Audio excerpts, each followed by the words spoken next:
فیصل ربانی صاحب کا سبحان اللہ ایسا محسوس ہو رہا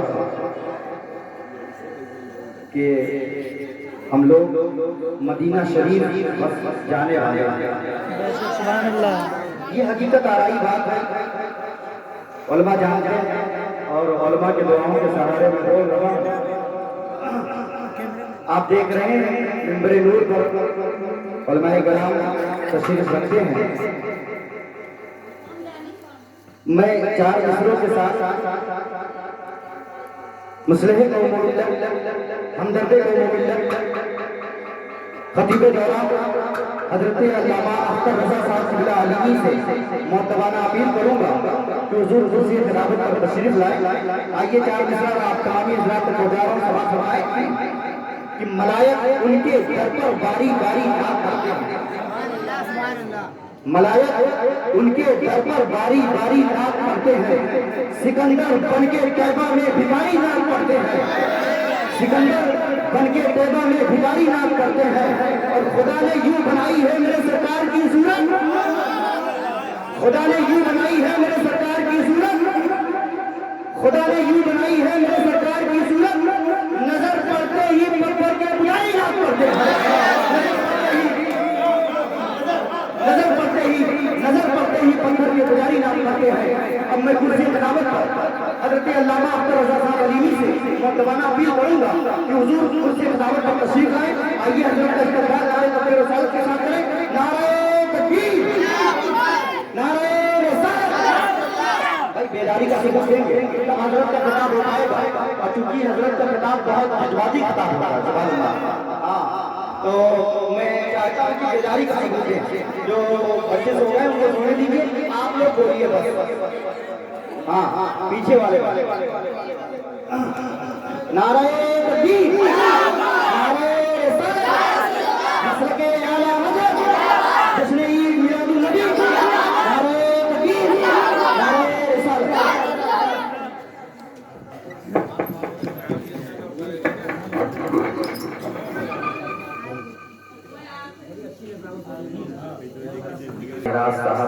یہ سراسر آپ کی زیادتی ہے ان کے ساتھ. جی اور ترنم بھائی کے اندر ایک ہنر ہے. حضور دوبارہ بنایا جائے. اسٹیج پر جتنے لوگ ہیں سب جانتے ہیں اور غالباً ہندوستان کا کوئی علاقہ ایسا ہو جہاں کے لوگ ترنم بھائی کو جانتے نہ. یہ پوری دیانتداری ہے. یہ بنجر زمین سے بھی سبزہ اگانے کا ہنر جانتے ہیں. باپو انور صاحب فیصل رضا حشمتی نے آپ کے ساتھ بہت انتہا درجے کی جو ہے نرمی پیش کی ہے. مستحق نہیں ہے. اب سی ٹی پی ڈی بند کر دیجیے تھوڑی دیر کے لیے. آئیے ساری کائنات کے مرکز عقیدت اللہ کے محبوب صلی اللہ علیہ وسلم کے مقدس بارگاہ میں جی لگا کر کے نذرانے نوری شریف پیش کریں. اللہم صلی علی سیدنا مولانا سیدنا مولانا محمد سلام علیکہ یا رسول اللہ صلی اللہ تعالی علیہ وسلم. ایک مرتبہ جی لگا کر کے محبت کے ساتھ تشریف ہے. اللہم صلی علی سیدنا مولانا محمد معاذ الوجود والکرم بارک وسلم سلام علیکہ یا رسول اللہ صلی اللہ تعالی علیہ وسلم. کلام اعلیٰ حضرت سے ایک شعر پیش کرتا ہوں. ملاحظہ فرمائیں. ادب کی زمین پر بیٹھ کر کے بارگاہ رسول میں پڑے پڑے کے ساتھ ساتھتے ہیں کہ یا رسول اللہ علیہ السلام دینی سمانی صبح میں ٹھن ٹھن جگر ہے. دینی سہانی صبح میں ٹھن ٹھن جگر ہے. کلیاں کھلی دلوں کی حواجی کی حواجی کی ترکی ہے. جی لگا کر کے اور درود پاک پڑھیے. اللہم صلی علی سیدنا مولانا محمد معاذ الوجود والکرم بارک وسلم سلام علیکہ یا رسول اللہ صلی اللہ تعالی علیہ وسلم. شعر تو بہت یاد ہے مگر وقت میں اتنی گنجائش ہے کہ بہت دیر تک کے شعر و شاعری کی جائے. مگر 2-4 شعر ترنم بھائی کا حکم ہے تو کہتا ہوں. ذکر مدینہ جب کبھی لب پر نکل پڑے، ذکر مدینہ جب کبھی لب پر نکل پڑے، آنسو ہماری آنکھ سے لب پر نکل پڑے ذکر مدینہ جب کبھی لب پر نکل پڑے آنسو ہمارے آنکھ سے اکثر نکل پڑے اور شجر و حجر سبز کی رسالت ہے گواہ شجر و حجر سبز کی رسالت ہے گواہ تو جہل کے خلاف تو کنکر نکل تو جہل کے خلاف تو کنکر نکل پڑے اور ہر آسیوں کی جان میں تو جان آ گئی آسیوں کی جان میں تو جان آ گئی محشر میں چکی شاہ محشر میں چکی شاہ پڑی محشر نکل پڑے محشر میں چکی شاہ پڑی محشر نکل پڑے اور اس قبیلے کا سب سے محبوب شعر آپ کو راجہ پڑھا ہے علامہ دستگیر صاحب بیٹھے ہیں ان کی دعاؤں کا سہارا لیتے ہوئے کہ اڑ کر پہنچی چاہوں تیارے رسول چلنے لوگوں کی تمنا ہو مدینہ شریف جانے کی اتنے لوگ ہاتھ کھا کر کہیں یا رسول اللہ یہ شعر گنگناتے رہے اڑ کر پہنچی چاہوں تیارے رسول میں اڑ کر پہنچی چاہوں تیارے رسول میں اڑ کر پہنچی چاہوں تیارے رسول میں اے کاش میرے پاسوں میں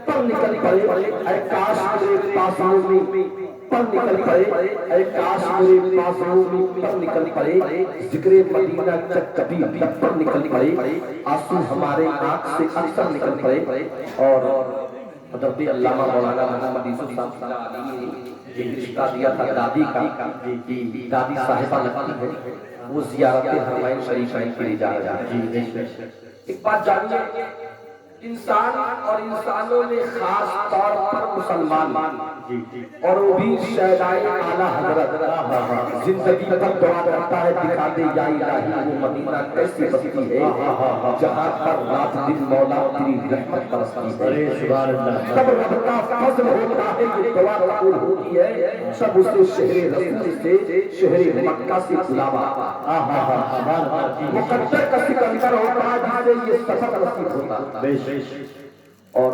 یقیناً علی جناب شہزاد علی خان صاحب اور ان کی درام قابل مبارکباد ہے کہ آج وہ اپنی والدہ ماجدہ کو زیارت حرمین شریفین کے لیے بھیج رہے ہیں اپنی جنت کو ایک جنت میں بھیج رہے ہیں کہ نہیں ایک بات جان لیجیے مسلمانوں کے ہر گھر میں جنت موجود ہے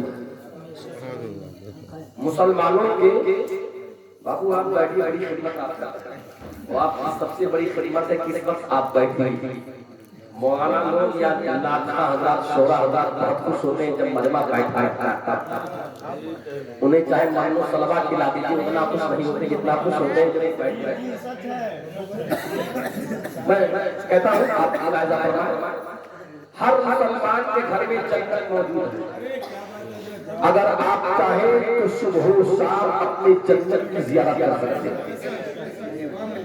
آپ محبت کے جب بھی ماں کے قدم کو چومیں گے یقین رکھیں کہ آپ جنت کو چوم رہے ہیں جاری حرکت کے عمرہ کے لیے تشریف لے جا رہے ہیں ایک شعر کہتا ہے یا خدا ایک دل جذبہ عاشقی یہ کرشمہ دکھائے تو کیا بات ہے یا خدا ایک دل جذبہ عاشقی یہ کرشمہ دکھائے تو کیا بات ہے نور والے قدموں میں سر ہو گیا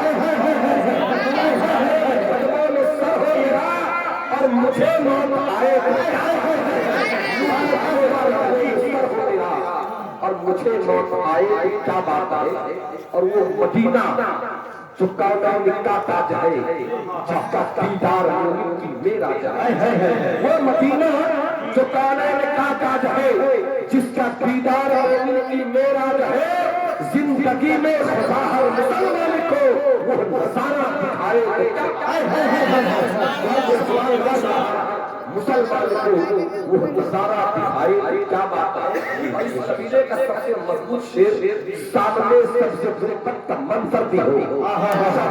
دادی کی زندگی میں وہ لمحہ قریب آنے والا ہے کہ سامنے سب سے غربت کا منظر بھی ہو، لمحے تکبیر اللہ اکبر بھی ہو، سامنے سب سے غربت کا منظر بھی ہو، لمحے تکبیر اللہ اکبر بھی ہو، اور ایسے عالم میں زمزم سے لا کر کوئی ایک پیالہ پلائے، ایسے عالم میں زمزم سے لا کر کوئی ایک پیالہ پلائے، تو کیا بات ہے۔ وہ کا تاج ہے جس کا دیدار میرا ہے، زندگی میں خدا ہر مسلمان کو وہ نظارہ دکھائی، تو کیا بات ہے۔ سیدنا مولانا محمد معدن الجود الکرم علیہ وسلم، سلام علیکم یا رسول اللہ صلی اللہ تعالی علیہ وسلم۔ قرآن عظیم کی بہت معروف اور مشہور آیت کریمہ کی تلاوت کی، بس چند منٹ آپ کو سماعت فرمائیں۔ علماء کرام کی توجہ چاہتا ہوں، میں نے قرآن عظیم کی تلاوت لا اقسم بهذا البلد وانت حل بهذا البلد، قسم ہے اس شہر جس شہر میں نبی تم جلوہ لا۔ تھوڑی دیر توجہ کے ساتھ میری طرف اپنی توجہ رکھیں، اہل شیخ کی یاد دست بستاری پیش کرو تھوڑی دیر کے لیے، جب تک میں آیت کریمہ کا ترجمہ اور تفسیر نہ بیان کر سکوں، تھوڑی دیر توجہ دیں۔ اللہ تعالیٰ لا اقسم بهذا البلد وانت حل بهذا البلد، قسم ہے اس شہر کی جس شہر میں نبی تم جلوہ لا۔ اللہ اس شہر کی قسم یاد فرما رہا ہے جس شہر میں نبی جلوہ لا۔ حضرات قرآن کے 30 پارے ہیں، 30 پاروں کے اندر 114 سورتیں ہیں، اور آپ نے قرآن مجید کو پڑھا ہے، اور یقیناً ہر گھر کے اندر قرآن محفوظ ہے، قرآن موجود بھی ہے۔ آپ نے جب بھی قرآن پڑھنا چاہا ہوگا، قرآن کھول کر کے دیکھتے ہیں تو قرآن کے اوپری صفحے پر پارہ جب کھولتے ہیں تو پارے کے اوپری صفحے پر پارے کا نام لکھا ہوتا ہے، دوسری جانب پارے کے نام کے ساتھ ساتھ اس سورہ کا نام لکھا ہوتا ہے جس سورت میں آپ تلاوت کرتے ہوئے۔ مگر آپ جب غور کے ساتھ دیکھیں گے تو اس سورت کے ساتھ سورت مکی بھی لکھا ہوگا، کہیں مدنی بھی لکھا ہوگا۔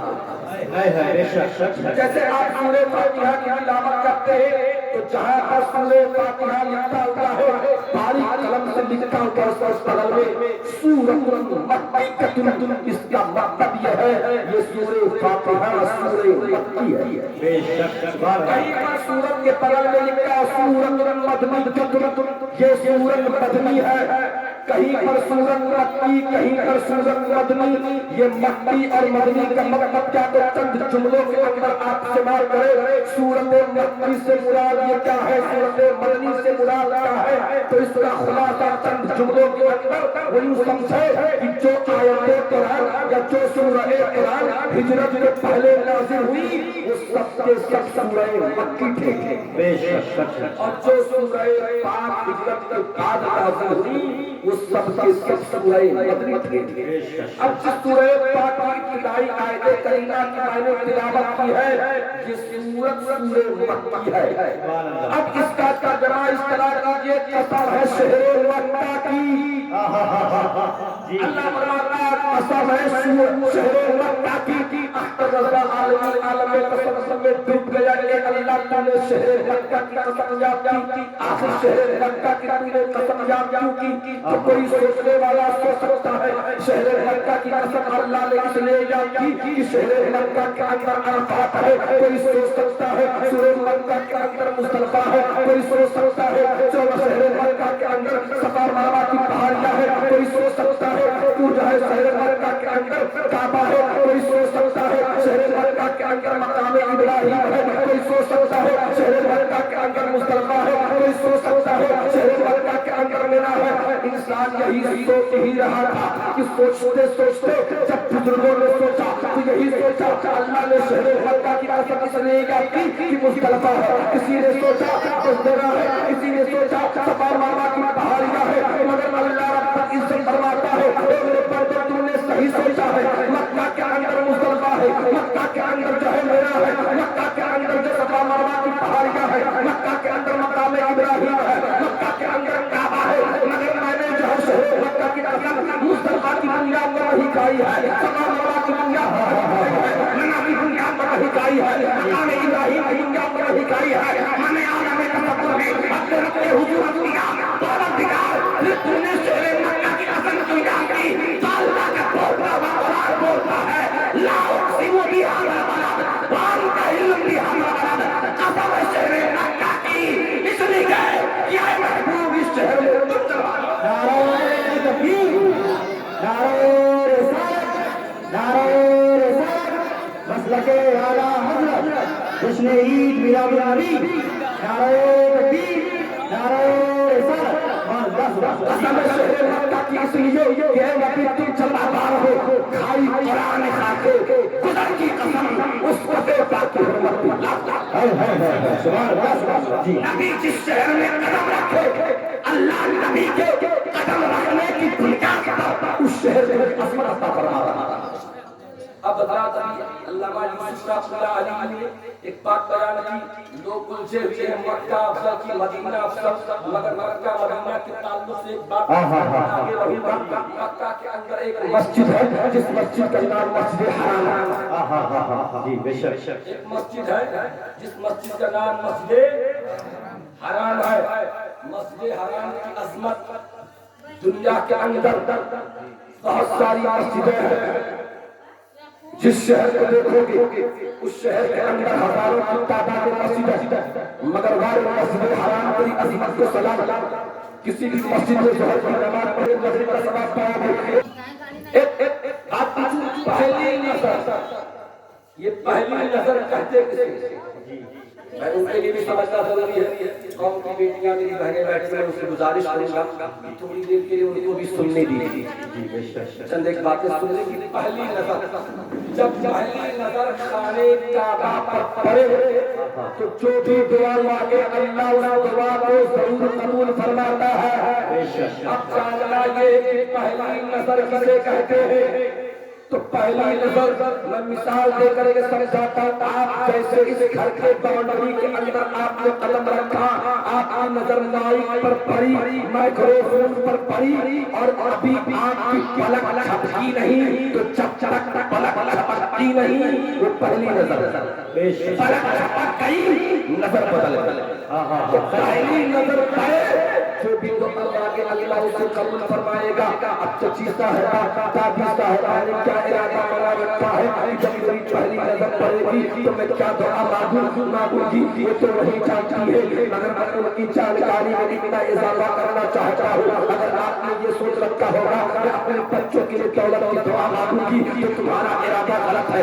اگر آپ نے یہ سوچا ہوگا کہ اپنے لیے درازی عمر کی عمر جو ہے دعا مانگوں گی تو بھی یہ تمہارا ارادہ غلط ہے میں وہ نظریہ پیش کرنا چاہتا ہوں جو نظریہ امام اعظم ابو حنیفہ رضی اللہ تعالیٰ عنہ نے دیا ہے ہر بندے مومن اور مومنہ کے لیے نظریہ دیا تھا جب پہلی نظر کعبۃ اللہ شریف پر کرے تو ہر مسلمان کو یہ چاہیے وہ دعا کرے تو یہی کرے اے اللہ میری ہر جائز دعا کو تو اپنی بارگاہ میں قبول فرما ہر جائز دعا کو میری بارگاہ میں قبول فرما لے اگر یہ دعا آپ نے مانگ لی تو جب آپ جائز دعا کرو گے اللہ آپ کی دعا قبول فرمائے گا اب چاہے مکہ میں کرو تو بھی دعا قبول ہوگی چاہے مدینہ میں کرو تو بھی دعا قبول ہوگی چاہے ہندوستان کے اندر کرو تو بھی دعا قبول ہوگی چاہے گھر کے اندر دعا کرو تب بھی دعا قبول ہوگی گھر کے باہر دعا کرو تب بھی دعا قبول ہوگی اگر آپ نے امام اعظم ابو حنیفہ کے بتائے ہوئے طریقے سے یہ دعا مانگی ہے اے اللہ میری ہر جائز دعا کو قبول فرما لے یقیناً پروردگار عالم مجھے استجاب عطا بات کر رہا ہوں میں صاحب ایمان کی بات کر رہا ہوں عاشق رسول کی بات کر رہا ہوں وفادار رسول کی بات کر رہا ہوں ویسے تو مکہ شریف دیکھنے والے بہت سارے جا رہے ہیں چہرہ داڑھی رکھنے والے جا رہے ہیں ٹوپی لگانے والے جا رہے ہیں مظاہر کلمہ پڑھنے والے بھی جا رہے ہیں مظاہر عاشق رسول قسم بھرنے والے بھی جا رہے ہیں مگر سنو ابھی آپ نے خطاب کا اندر سنا ہم زارا قبری مطلب لہو شفاعتی جس نے میرے قبر کی زیارت کی اس پر میری شفاعت واجب ہے